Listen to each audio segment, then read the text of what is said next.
No, don't be alarmed. It's just facial hair. It won't bite. No! Stop it. Hi. In today's video, we're going to be talking about doodles. And no, I'm not talking about the weird dog that could talk from the Tweenies. We're going to be talking about drawing doodles. I've been using Procreate on the iPad an awful lot recently, and doing digital doodles. That's a hard word to say in one go. Digital doodles. And I thought I would share with you lovely people watching at home my process, very sped up, because it took me ages. If you follow me on Instagram, you would have seen that I have posted my doodle art on my Instagram in a little series called My Mind is Busy, or My Mind is Really Busy. So I thought for this video I would do another one, my third in the series, but I wanted to get you, yes, you watching right now, involved. I put out my Instagram, what should I draw? A load of you replied with some really, really great stuff. Your imaginations are as weird as mine for a lot of you, which is great, a big relief, thank God. So I thought for this process, I would do a doodle with your ideas involved in the process. First things first, I boot up the iPad and put on this weird, sexy little silky glove. And then I begin. Sophie kicked it off with a caterpillar wearing a bow tie. We also had a pickle dog, suggested by Larissa. Also a letterbox. We also had a donut and a sock monster. Unfortunately, I'm still getting to grips with how to record on the iPad and the best way to sort of make these videos. So I missed out on a bit of this footage. Moving on, Zoe Polkinghorn suggested we do a pear. Now with this pear, I wanted to make it sexy. I gave it an arse. I gave it a big, ripe, peary arse and stuck a load of freckles on there. Gave him some arms as well. And some shading. Emily D. Hawk suggested a computer mouse creature. This was my computer mouse creature. You joined me at the finishing touches. It took me a while to draw this one, but I decided to make it like a weird sort of fleshy monster. And the cable, if you notice, the cable's actually coming out the wrong end of the mouse creature. But hey, it's a mouse creature. It does what it wants. It's not built like other mouses. It's different. Heart Divided suggested a monster taking off its human suit, which, yeah, weird. I like it. It's got a little bit of like a Rick and Morty vibe, this one. There's a couple of things on this, actually. The planets. One of the planets and this alien taking off its human suit has got a little bit of a Rick and Morty vibe to it. Definitely. I don't know if you can see that, like the eyes of the planet and the mouth. It's a little bit Rick and Morty-like, I feel. But yeah, this is another good one. Another great suggestion. To make this sort of collage-y art piece, I am basically drawing what you've suggested from Instagram. And then what I'll do is I will then draw them all on in separate layers, and then I will go through and just sort of fill the gaps, move things around, change the sizes to try and make it look nice in the square that I'm working with. That's kind of my process. There's no like reason or rhyme to it. I've got a real thing for like shadows and highlights as well. I think it completely changes the look of it. It makes it look so much more interesting to me. And really catches my eye, so I spend a lot of time going through and doing the tiny little details of the shadows and the highlights.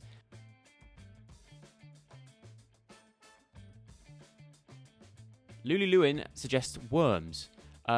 Straight away, I thought of like the worm from James and the Giant Peach. You know, the one that's blind, and that's where his glass is. So I drew one sort of like that, and I drew another one that's sort of wailing in pain. With his long tongue poking out. But yeah, worms, great suggestion. Liberty Paris says how you would imagine yourself as a sea creature. Now, funny enough, Liberty, I see myself as one of those... Remember those like blobfishes? I take it they're a fish because they have the word fish in their name. But I see myself as a bit of like a blobfish mixed with your bog standard goldfish. Like just a saggy looking sugfish. Looking a bit glazed over, not really know what's going on. And of course... very drippy, very slimy, a slimy, sloppy sugfish. That's how I pitch myself. That's what I think of myself. Moving on, Zoella Level 1... I sound like a radio host. Moving on, Zoella Level 101 suggested a zombie. Zombies, yes, I can do zombies. I love drawing zombies. It's basically like drawing a human, but showing its brain and making it look a bit gaunt,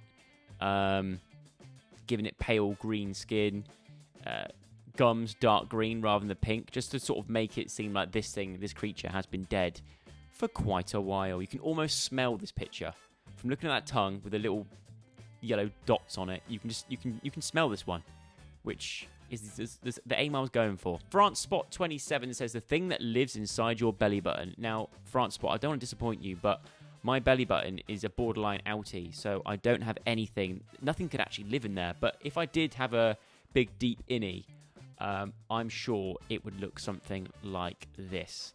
A sort of yellowy, almost mustard-like fluffy creature. You know Ren and Stimpy when they zoom right in? It's done a lot in cartoons. You zoom into someone's ear, a cartoon character's ear, you always find a paperclip in any orifice on a cartoon character.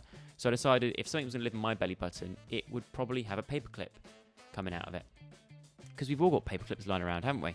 Moving on, Carmino says, a huge baby's arm growing out of an old grandma's nose. So I drew a nose. I gave it a boil to make it look like it's an old grandma's nose, because, once again, all grandmas have boils on their noses, apparently, in my world. I forgot that you mentioned it was a baby's arm. So if you look carefully, you'll see that it's a baby's arm that has lost all its sort of puppy fat and has never cut its nails for the first 17 years of its life.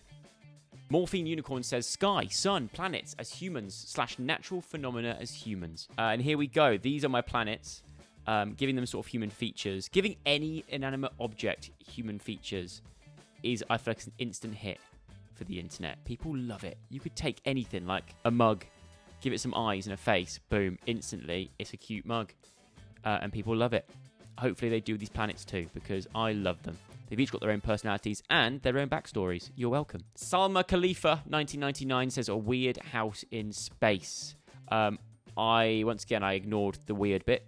Actually, no, wait, it is weird, because you'll see here, it looks like an ordinary house, right? Floating around all these planets in space.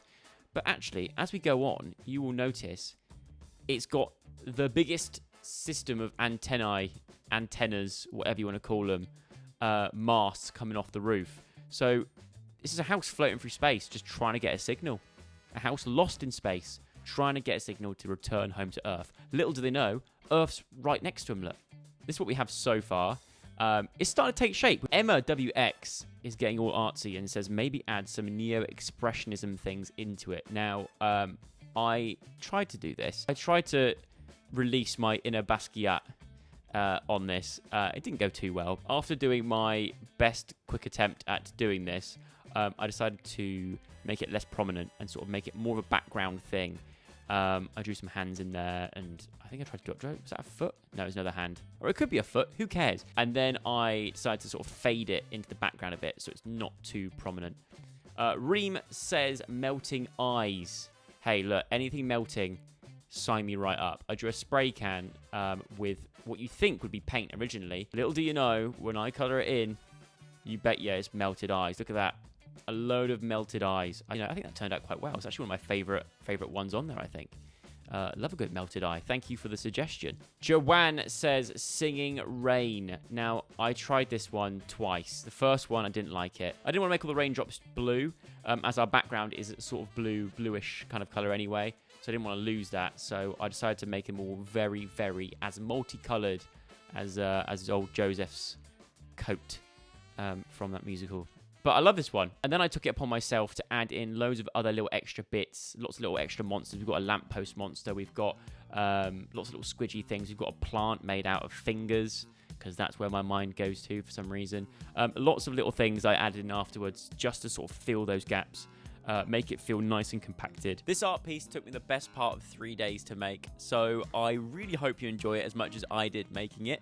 So without further ado, sit back, relax, and enjoy.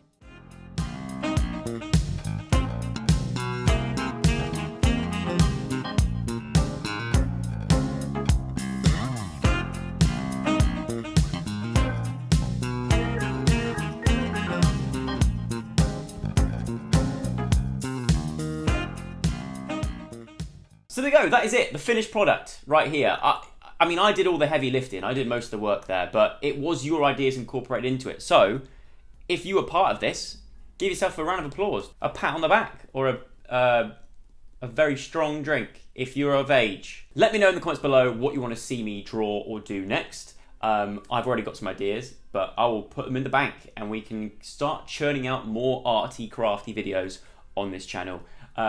If you enjoyed what you saw and you want to subscribe so you don't miss out on future videos, hit the subscribe button. ding the little bell as well, and it will send you a message when I'm live. It's all free. And other than that, I will see you again next week with another one. Cheers. Goodbye.